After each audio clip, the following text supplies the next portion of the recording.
नमस्कार दोस्तों, civil service institute में एक बार फिर से आप सभी का स्वागत है। तो मॉडर्न हिस्ट्री में आज ब्रिटिश लैंड रेवेन्यू सिस्टम यानी जो ब्रिटिश कालीन भू राजस्व व्यवस्था थी उसके बारे में सारी डिटेल हम यहाँ पे करेंगे। ठीक है, तो आप ये कह सकते हैं कि 1757 में बैटल ऑफ प्लासी के बाद से लेकर के उसके बाद धीरे धीरे जो एक सर्कमस्टेंसेस बनता गया, एक जो स्थितियां बनती गई, उसमें क्या क्या रहा, मेनली तो तीन ही रही, आप जानते हैं, जो कि स्थायी बंदोबस्त है, उसके बाद फिर रैयतवाड़ी है और फिर महालवाड़ी है। ये मेनली तीन है, लेकिन उससे पहले भी बहुत सारी चीज़ें हुई हैं। तो हम 1757 से लेके आगे चलेंगे और फिर बीच में स्थायी बंदोबस्त, रैयतवाड़ी और फिर फाइनली महालवाड़ी को कंप्लीट आउट करेंगे। ठीक है, सारी चीज़ों को समझते हुए चलेंगे। और इतना मैं कहूँगा, मैं पूरी कोशिश करूँगा इसमें कि इसके बाद फिर आपको किसी अनदर चीज़ को पढ़ने की आवश्यकता नहीं पड़ेगी ब्रिटिश लैंड रेवेन्यू सिस्टम में। तो वीडियो को पूरा देखिए, सारी चीज़ें हम यहीं पे क्लियर करा देंगे। प्रीलिम्स परीक्षा के लिए और मुख्य परीक्षा दोनों चीज़ों के लिए सब कुछ मैं यहाँ पे कवर कराऊँ। ठीक है, और बाकी मैप में भी कुछ चीज़ें हमने यहाँ पे लेके रखी हैं, जो कि आप यहाँ पे ये देख पाएंगे कि कहाँ कहाँ पे महालवाड़ी थी, कहाँ कहाँ पे स्थायी बंदोबस्त था और कहाँ कहाँ पे रैयतवाड़ी लागू थी। ठीक है, उसके बाद एक जो आप ये कह सकते हैं टेबल बना लेंगे तीनों का, जैसे कि स्थायी बंदोबस्त के बारे में और रैयतवाड़ी के बारे में और महालवाड़ी के बारे में, कि तीनों चीज़ें एक साथ कॉन्साइज हो जाएं, कि आप उनको एक नज़र देखें और चीज़ें आपको सारी रिवाइज हो जाएं, जो कि प्रीलिम्स परीक्षा के दृष्टि से काफ़ी महत्वपूर्ण होंगी। तो वन बाय वन सारी चीज़ों को हम यहाँ पे शुरू करेंगे। सबसे पहले इसमें हम देखते हैं कि जब बैटल ऑफ प्लासी हुआ यानी 1757 में, तो वहाँ पे क्या हुआ। देखिए 1757 में आप जानते हैं अंग्रेज जीते थे, सिराजुद्दौला को उन्होंने हराया था। तो यहाँ पे उन्होंने 24 परगने की जो जागीरदारी थी, 24 परगने की यहाँ पे इनको जमींदारी प्राप्त हुई थी। ठीक है, तो इनको जमींदारी मिली यहाँ पे। जमींदारी मिलने का मतलब ये है कि जो यहाँ से कर वसूलने का अधिकार था वो मिला इनको। क्लियर। इसके बाद फिर 1760 की स्थिति आएंगे, तो यहाँ पे तीन जिले इनको मिले, तीन नहीं चार मिले। कौन कौन से, नोट डाउन कर लीजिए इसको भी। वर्धमान है, उसके बाद फिर मिदनापुर है, उसके बाद फिर क्या है, चटगांव है, चटगांव, और उसके बाद सिलहट। ये इतने सारे जिले मिले इनको कर लेने के लिए, यानी कर वसूलने का अधिकार यहाँ से मिला 1760 में।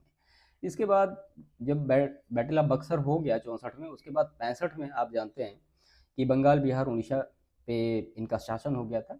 तो बंगाल, बिहार और उड़ीसा, उड़ीसा पर शासन का अधिकार हो गया था, शासन का अधिकार इनको मिल गया था। इसके बाद इन्होंने क्या किया कि 1765 से लेकर के और 1772 तक, ठीक है। अब आपको इस समय याद आना चाहिए कि गवर्नर कौन था, गवर्नर जनरल कौन था, ये सारी चीज़ें आपको क्लियर होनी चाहिए। तो 1765 से लेकर 1772 तक यहाँ पे क्या रहा, ये इन्होंने द्वैध शासन लागू करके रखा। तो द्वैध शासन यहाँ पे लागू रहा।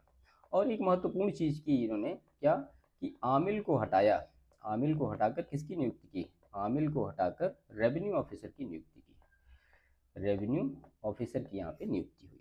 ठीक है, इसके बाद 1772 से लेकर के और 1777 तक इसमें एक पंचशाला बंदोबस्त की बात आई, यानी पंचशाला बंदोबस्त लागू की इन्होंने, पंचशाला बंदोबस्त लागू हुआ। इसका मतलब ये हुआ कि जो उच्चतम बोली लगाता था जमीन का टुकड़ा उसको मिल जाता था। ठीक है, पंचशाला बंदोबस्त यही था, 5 साल के लिए था, ये एक अधिकार दिया था। उसके बाद इसमें उनको कुछ भ्रष्टाचार लगा और सारी चीज़ें समझ में नहीं आ रही थी, तो 1777 में ही इसको 5 साल हटाकर 1 साल कर दिया, यानी 1 साल का बंदोबस्त इसको बना दिया गया।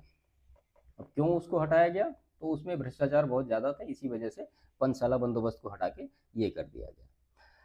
इसी 1777 में ही एक राजस्व परिषद की स्थापना की, राजस्व परिषद की स्थापना की, सॉरी 1786 में की, राजस्व परिषद की स्थापना की। ठीक है, 1786 में, इसी को हम कहते हैं रेवेन्यू काउंसिल। प्रश्न पूछा गया है कि रेवेन्यू काउंसिल की स्थापना सबसे पहले कब हुई, तो 1786 में हुई। 1784 आप वो जान रहे होंगे, विलियम जोन्स और ये सारी चीज़ें आपको याद आ रही होंगी, पढ़ के रखा होगा आपने तो। ठीक है, तो ये पूरा थोड़ा 1757 से लेकर के और 1786 तक की ये स्थिति रही पूरी डिटेल में। इसके बाद 1786 में कॉर्नवालिस था, तो उसने देखा कि ये सब करने के बाद भी साल दर साल जो निश्चित आय होनी चाहिए थी वो हो नहीं पा रही थी। ठीक है, तो फिर उसने सोचा कि इसमें किया क्या जाए। अब इनके दो मित्र थे, अब थोड़ी सी चीज़ यहाँ पे समझ लीजिए, याद रहेगा। लॉर्ड कॉर्नवालिस, इनने सोचा कि ये सब करने के बाद भी स्थिति बिल्कुल मतलब सही नहीं थी, कहीं यहाँ भ्रष्टाचार हो रहा है, कुछ पता ही नहीं रहता कि अगले साल कितना रेवेन्यू आएगा कितना नहीं आएगा।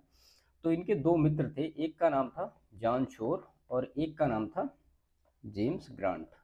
ठीक है, ये दो इनके मित्र थे। तो इसमें इन्होंने आप ये कह सकते हैं कि ये दोनों विचारक थे और इन्होंने इसमें ये देखा कि आगे इसमें क्या करना चाहिए। तो जॉन शोर ने उसमें कहा कि जमींदार को जमीन का मालिक बना दो। ये कहा किसने? जॉन शोर ने। और जेम्स ग्रांट ने कहा कि जमींदार को केवल मतलब कर वसूल करता ही बनाया जाए, सिर्फ कर वसूलने वाला ही बनाया जाए। बाद में 1790 में जमींदारों की सभा बुलाई गई और फिर अधिकतम बोली जो लगाया उसको मतलब जमीन का मालिक ये सब बना दिया गया।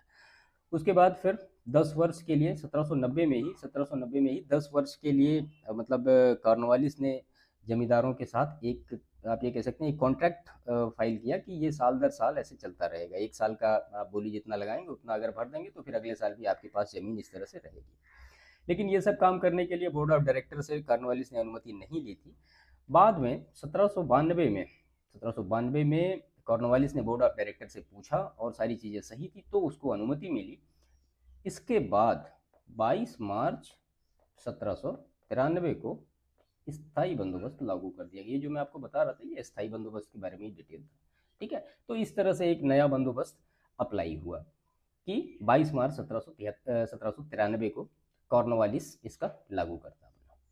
तो इसके बारे में सारी डिटेल हम आगे भी अभी देखते रहेंगे। मतलब जो हमने टेबल यहाँ पे बना के रखी है इसमें सब कुछ देख लेंगे कि स्थायी बंदोबस्त कहाँ कब लागू हुआ, कितने % एरिया पे था, रैयतवाड़ी महालवाड़ी, वो सारा सब कुछ वहीं पर डिस्कस कर लेंगे। ठीक है, तो हमारा मतलब समझाने का मेन मतलब ये था कि 1757 से लेकर के और अभी तक इसमें 1793 तक का जब तक स्थायी बंदोबस्त लागू हुआ उसमें स्थितियां क्या क्या रही, कैसे कैसे चीजें चलती रही, कॉर्नवालिस का रोल क्या रहा, जेम्स ग्रांट का क्या रोल रहा, जॉन शोर का क्या रोल रहा, तो ये सारी चीजें। ठीक है, आई होप ये सारी चीजें क्लियर हुई होंगी आपको।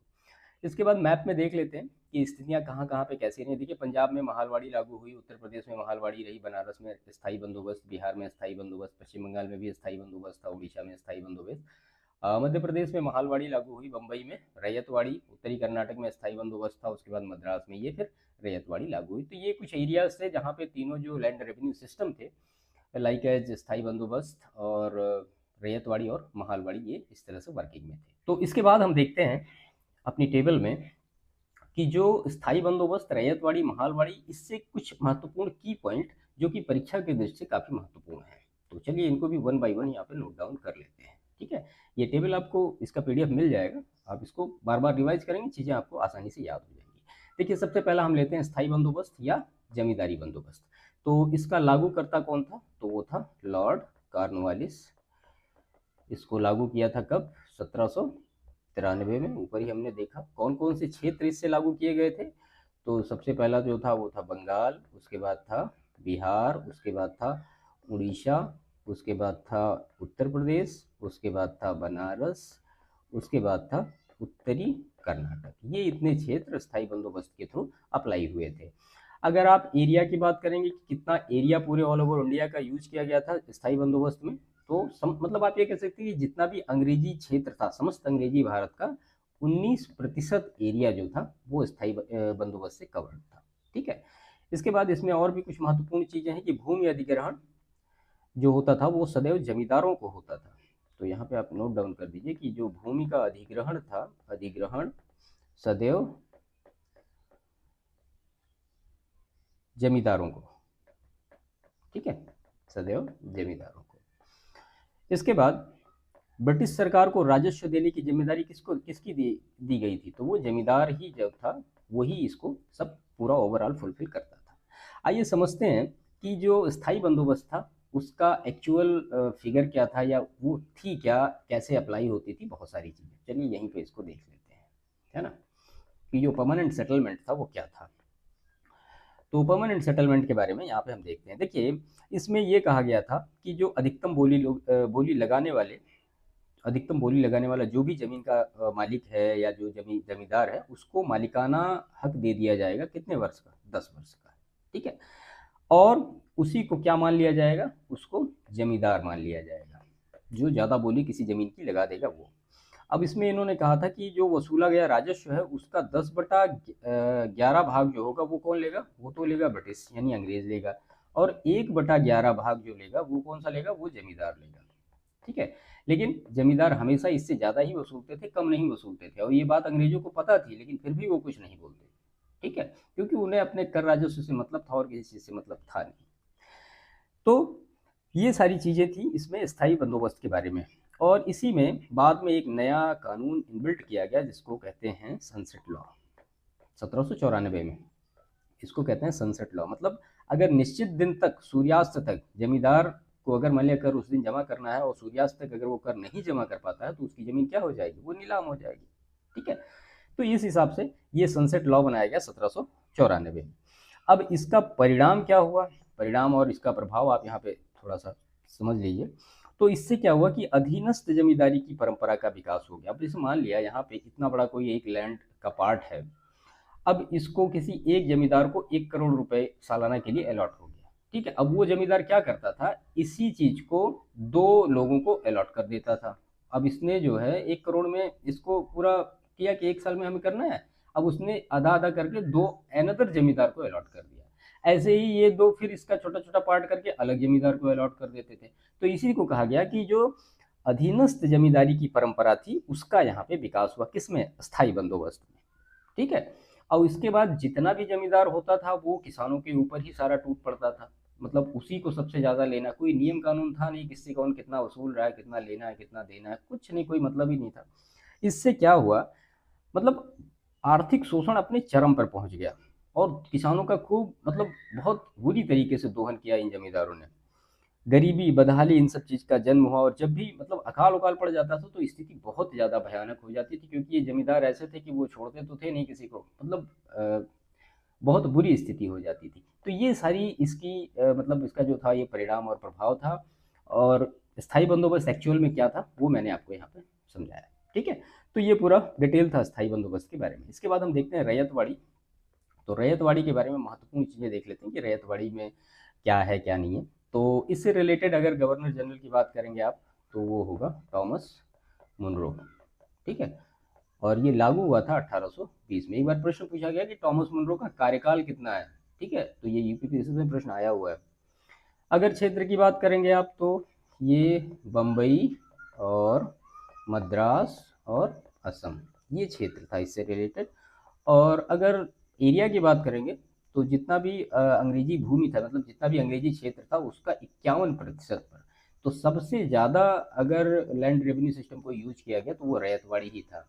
ठीक है।